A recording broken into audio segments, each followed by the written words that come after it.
We have limited time, so I'm just gonna go ahead and get started.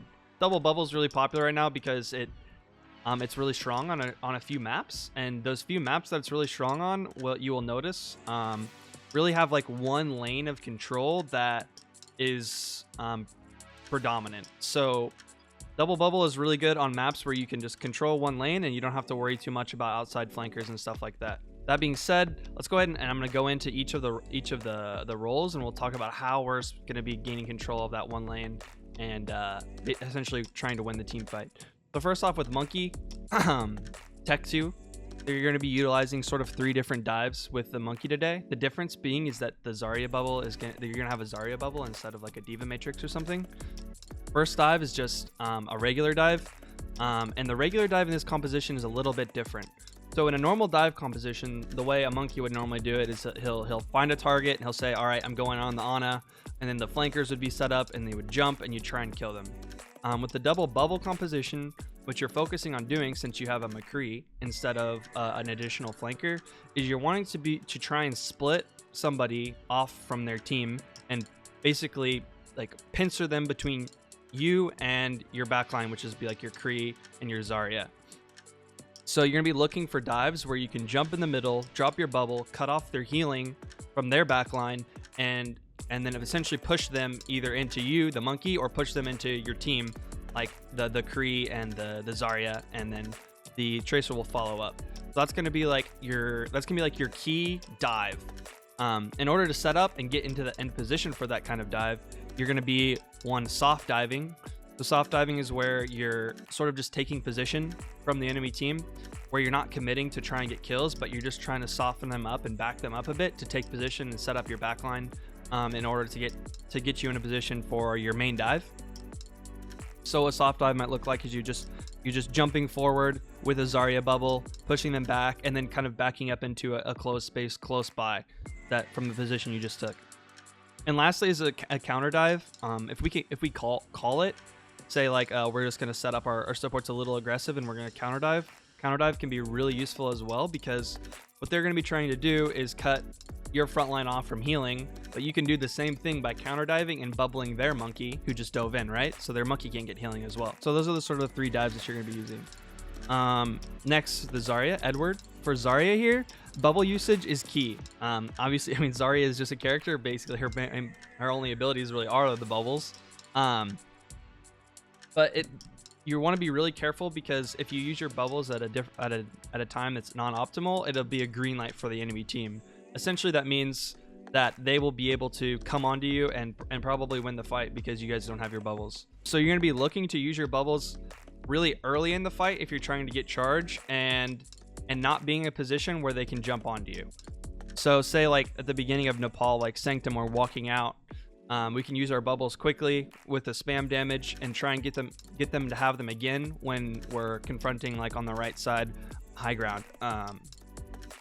But basically there'll be some fights where you just don't need to use your bubbles because you need to use them on the Monkey to engage, and you'll get charged from that. So just be wary, like try not to use your bubbles at a point where you can get dove on, because you will need it if you get dove on, and you will need it to save like your supports.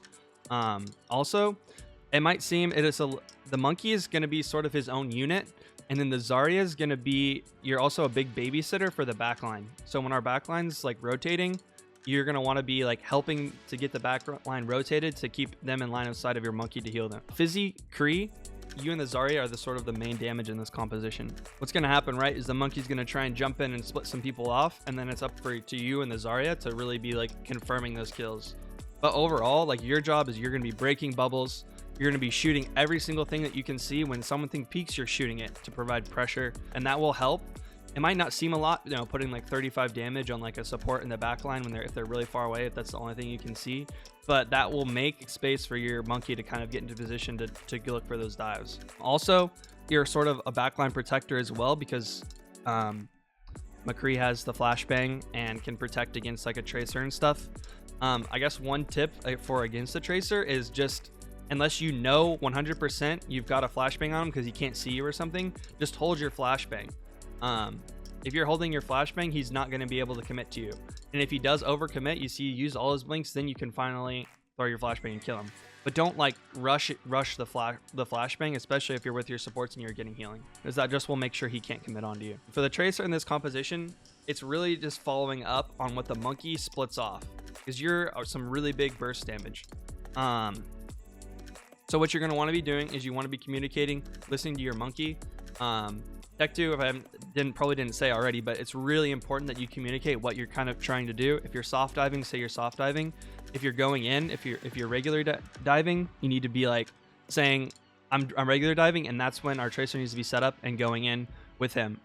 An alternative way to play the Tracer in this composition is you can play like as a backline mosquito to stifle the healing that from their main line.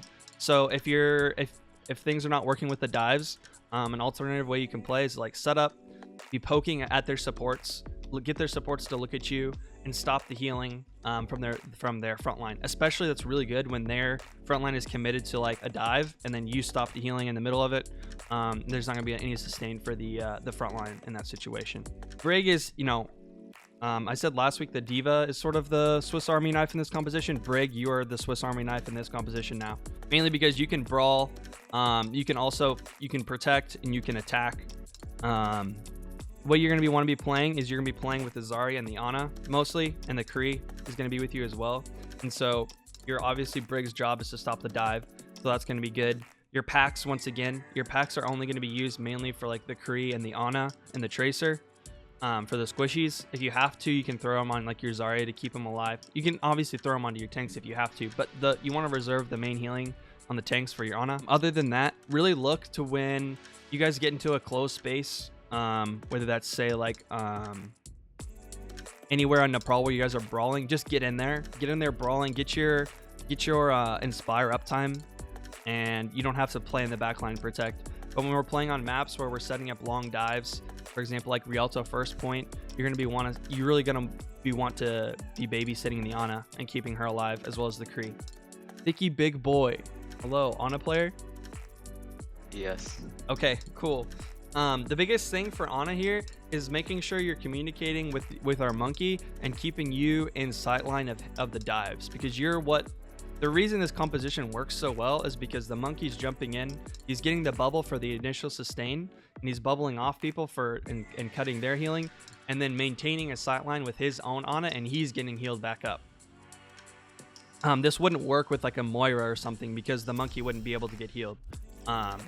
So with the long range healing of Ana, you're able to pull it off. So it's really important that you're communicating with your monkey if you can see him or if you can't see him, and make sure you're listening to where he's trying to set up, and you're rotating,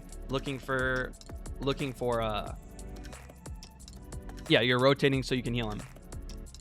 And for nade usage and stuff, really watch for bubbles because if they've used your bubbles and you can land an anti-nade, that's actually huge. Other than that, throwing a nade at your feet with Inspire is really good healing. Should be good to go.